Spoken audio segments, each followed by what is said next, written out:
Hey everybody, Jared of Second Life Design. Welcome back to Milling Monday. Today we are getting into end grain sealing.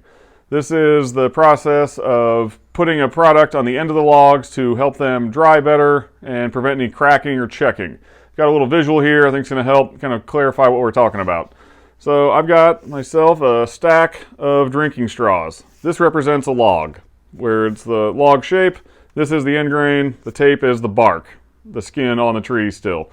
So you're not going to lose any moisture from here. Once this tree is cut down, you're not going to lose a lot while the bark is still on. We've talked about that. Where you will lose a lot of moisture is from the end. That's where you're going to have a lot of problems, with water just pouring out of this. I've seen literally water pouring out of green logs when they're cut down. You want to get something on there as soon as possible to plug all those holes, all those pores, to prevent moisture loss. Because when you aren't losing moisture from the sides, and you are losing it from the ends, that difference in the drying rate causes cracking.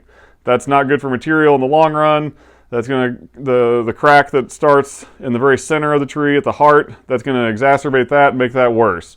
So for end grain sealing, a couple different products out there to use.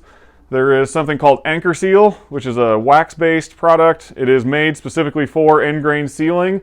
It brushes on. It's very expensive. I think a 5-gallon bucket is well over $100. It works very well. There's a lot of solids in it. It's going to plug all those holes very quickly and slow all that drying down. I myself use latex paint. Being a homeowner and a woodworker, I've got latex paint for days. Any of the remnants I have left over, I go get a new can, mix all the colors together, get some fun colors, and use that. It generally takes me 2 coats of that versus 1, but it's free, and that works in my book. So I'm going to take you outside to show you a log that I have that I've end grain sealed and kind of what to look for and why it's working. You know, I think the times that, the amount of time we put into these slabs, whether it's from milling or whatever we're doing, if we're taking them somewhere, if we're milling them ourselves and the drying, anytime we can, put a little bit extra effort in to ensure that we're getting good material is well worth it. There is no worse feeling than letting these, getting something slabbed up and it looks all great. You let it air dry or kiln dry it or whatever, and get it back and it's got a big crack down the middle and you can't use it for anything. It's just junk then. So all that extra effort, all that time is just gone. So a little bit of extra effort at the beginning is going to help in the long run. So let's go outside and show you what I got going on. Okay, so here we are, the back of this big sycamore. This is a really nice log that I've actually got another one to go get that was the kind of the big brother of this one, where this log was actually, it's a really large tree. The log was, this one was about 15 foot up in the tree. So I've got another 10-foot section that's even larger than this one. And for size reference, this is 44 inches from there to there. So it's a pretty good size log.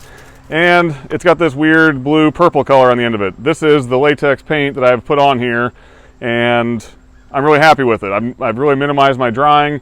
The cracking from the heart is really minimal, so this is doing exactly what I wanted.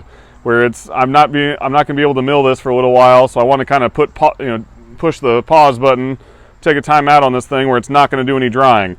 This is what I wanted, so I'm really happy with this. It did take 2 coats of paint to make this happen, to get a really, to fill all those pores in.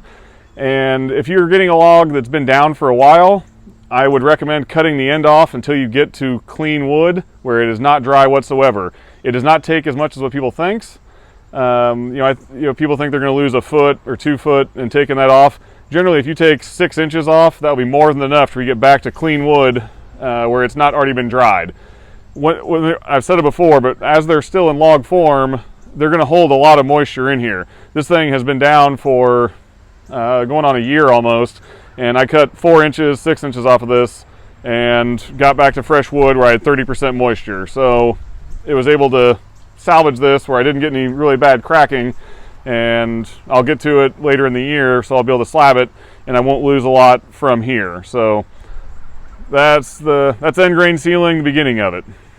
All right, so that's the basics of end grain sealing. I think it's something that's definitely beneficial.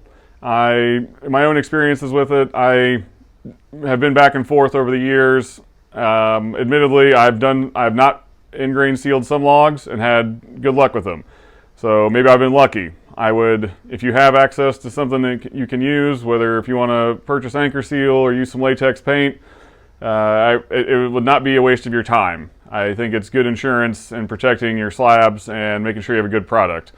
I also think if you're doing a little bit smaller logs, if you're in the 24-inch and under category, I think it would definitely be a good idea. There's just less mass there. I think in one of the earlier videos I talked about lumber drying and keeping as much mass on the slabs as possible. Slab them as thick as you can.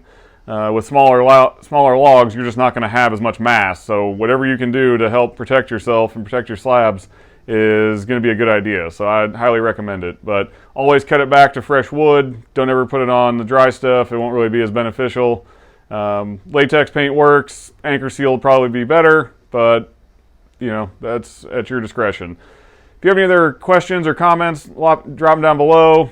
If you have any other milling questions, drop a comment below or send me a message on Instagram at Secondlifedesign. I appreciate all the support. Have a good day.